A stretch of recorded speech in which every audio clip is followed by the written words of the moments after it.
Assalamualaikum warahmatullahi wabarakatuh.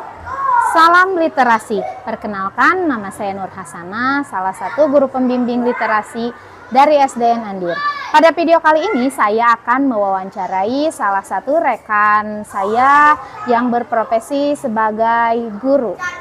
Ayo kita ikuti wawancara saya berikutnya. Assalamualaikum warahmatullahi wabarakatuh. Assalamualaikum warahmatullahi wabarakatuh. Waalaikumsalam warahmatullahi wabarakatuh. Perkenalkan Bapak, nama saya Nur Hasanah, salah satu guru di SDN Andir ya, pembimbing literasi. Pada kali ini saya ingin mewawancarai Bapak sebagai narasumber dalam bidang profesi itu, pekerjaan. Begitu Pak, bagaimana Bapak, apakah boleh atau mempunyai waktu kita untuk berdiskusi atau melakukan wawancara ini? Tentu, alhamdulillah, terima kasih pada Ibu Nur Hasanah yang telah memberikan waktu kesempatan kepada saya. Boleh dong, tentu. Ya, terima kasih Bapak. Siap, mungkin sama-sama. Sebelumnya. Oh iya Bapak, untuk yang pertama mungkin ya Pak, boleh tahu tentang data diri Bapak lebih dalam gitu ya, mungkin nama, alamat, serta pekerjaan Bapak, boleh diceritakan lebih jauh gitu, lebih dalam lagi. Biografi saya, iya, khususnya. Oke, terima kasih Bu Nur. Nama saya Sansan Wiyana, SPDI MPD. Saya sekarang mengajar di SMK swasta di SMK Dharma Agung Paseh Cipedes. Alamat saya ya di sini di Kampung Andir, RT 3 RW 8 Desa Wangisagara Majalaya. Itu mungkin ya Bu Nur. Ya, Bapak boleh tahu mungkin Gimana? alamat ternyata dekat sekali ya dengan sekolah, dengan SD Andir. Nah, boleh tahu mungkin sejak tahun berapa nih Bapak memulai karir Bapak sebagai guru gitu ya? Boleh diceritakan dari lebih detail gitu ya Pak, dari awal Bapak mengajar, diceritakan sampai sekarang gitu. Siap. Awal saya mengajar itu 2009. Dulu di SD Negeri Margahayu 1 di Margahayu. Nah, selama kurang lebih lah 5 tahun saya mengabdikan diri di SD Negeri Margahayu 1 sebagai guru PAI sambil kuliah juga. Selain dari sekolah, saya sambil kuliah di SD STAI Yamisa dulu. Nah, dari Margahayu saya ke SD Negeri Mekarahayu Marga Asih, Mekarahayu 2 Marga Asih. Di sana saya 3 tahun Bu, sama guru PAI juga. Nah, kebetulan itu dibawa oleh teman saya. Dari 2000 banyak pengalaman saya Bu. Dari 2018 sampai 2021 itu saya ke swasta di MI Nurul Salam Balai Endah. Ngelamar dulu sebagai guru PAI juga. Cuman qadarullah saya ditugaskan oleh yayasan sebagai kepala MI. Gitu Bu. Hari ini saya dari guru PAI SD, MI sama SD kan sama ya Bu. Nah, serata ya. Setara. Nah, hari ini saya ke SMK. Di SMK Dharma Agung sampai saat ini. Gitu Bu. Jadi Bapak ya memulai karir itu sebagai guru PAI ya di SD, kemudian berpindah juga di SD lagi. Nah sekarang wah langsung ke SMK ya, ke SMK Dharma Agung. Itu pengalamannya luar biasa, beda Bu. Beda banget ya pasti. Beda banget Bu. Menurut Bapak nih ya, kan pengalamannya udah begitu lama sekali mengajar gitu kan di SD, kemudian lanjut sekarang di SMK. Nah menurut Bapak ini adakah ya perbedaan mengajar antara di SD dan di SMK? Karena itu jauh sekali ya perbedaan untuk jenjangnya gitu ya. Silahkan Bapak. Tentu beda banget Bu.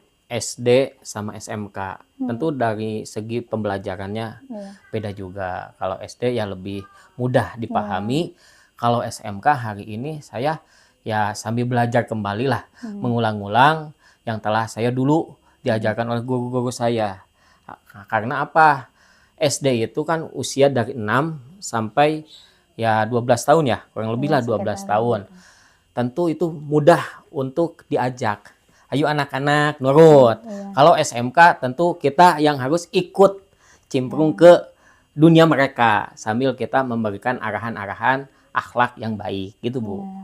Mungkin perbedaan masa puber gitu ya Nah, Pak. masa puber Kalau betul. di SD mungkin anak-anak lagi masa Main lah, main lompatan ya senang-senang ya gitu kayak betul. gitu. Kalau di Kalau SMK SMP mah kan masa puber masa gitu ya. puber yang Jadi akhirnya kita harus banyak memberikan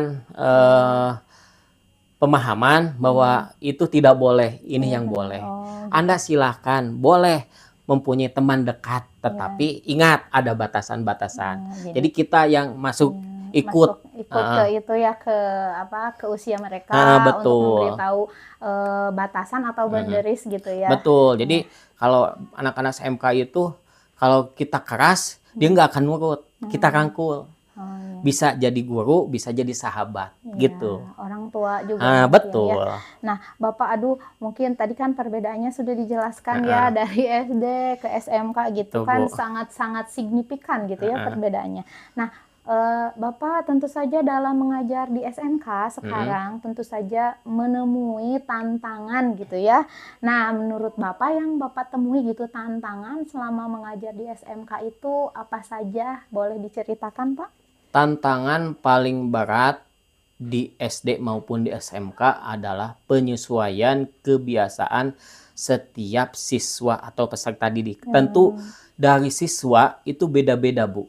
Beda-beda di dalam kelas, serta kita bisa dan harus membimbing ke arah yang baik, karakter terutama sopan santun terhadap adab yang paling utama Bu. Dan nilai mah itu bisalah mengejar, kalau adab susah. Yang lebih utama adab, karakter. Jadi mengajarkan adab itu yang lebih berat gitu ya, lebih sulit gitu daripada kita mengajarkan materi gitu ya. Itu. Mungkin seperti itu ya Pak. Betul Bu. Iya, sangat ini sekali ya. Nah, menurut Bapak ya, tadi kan tantangannya itu kita mengajarkan adab itu agak gimana, agak berat gitu. Nah, solusinya agar anak-anak itu lebih mengutamakan sopan santun, adab gitu ya. Kiat-kiatnya apa saja yang Bapak lakukan misalnya dalam pembelajaran atau dalam apa gitu sehari-hari di sekolah? Dalam adab untuk mengajarkan anak baik SD, SMK, SMP itu terutama kita terlebih dahulu. Diri kita harus mempunyai adab yang baik. Tentu kan siswa juga melihat diri kita. Kalau kita seenaknya saja di dalam kelas atau tidak sopan, tidak senonoh, otomatis siswa juga kan kepada kita tidak sopan juga. Tentu untuk solusi yang paling utama adalah sebagai pendidik, kita sebagai pendidik adalah didik dulu diri kita agar anak peserta didik kita mampu mencontoh sedikitnya teladan dari kita gitu. Jadi jadilah sebagai teladan Nah, gitu ya itu. Pak. Dalam menjadi guru itu jadilah sebagai teladan gitu ya Pak. Betul sekali. Iya. Nah, Bapak apakah tadi kan Bapak sudah menceritakan ya tentang biografi Bapak, pekerjaan Bapak, terus kronologis pekerjaan Bapak, kapan memulai karir sebagai guru. Nah, Bapak apakah Bapak akan terus mengabdi gitu ya, menjadi guru untuk Indonesia yang lebih maju ini ya, mencerdaskan anak bangsa, apakah akan terus gitu mengabdi menjadi guru ataukah bagaimana gitu?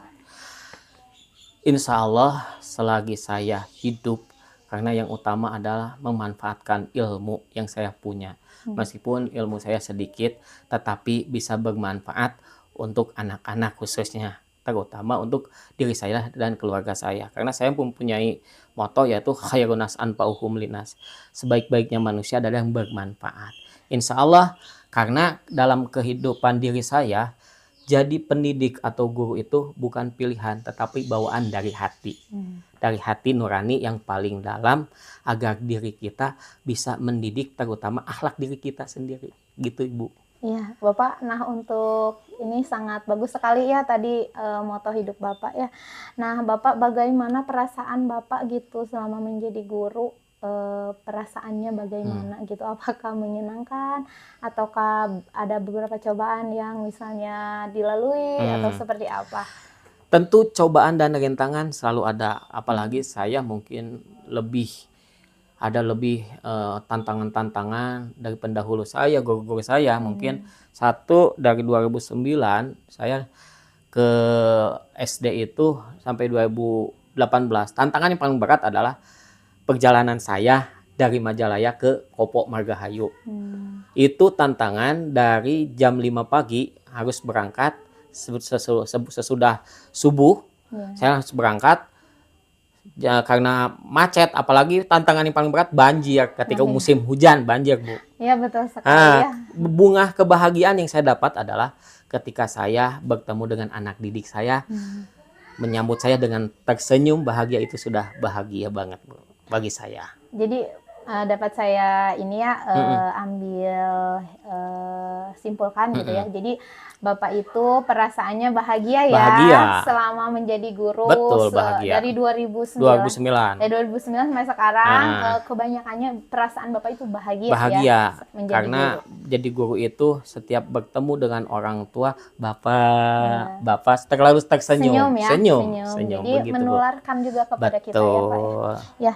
Nah, Bapak terima kasih Sama-sama, atas Ibu. waktunya Mohon maaf. sudah mau diwawancarai sama saya gitu ya sebagai narasumber. Siap. Atur nuhun Bapak Sami-sami. ya, terima kasih. Wassalamualaikum warahmatullahi wabarakatuh. Waalaikumsalam warahmatullahi wabarakatuh. Mangga wilujeng. Nuhun Bapak.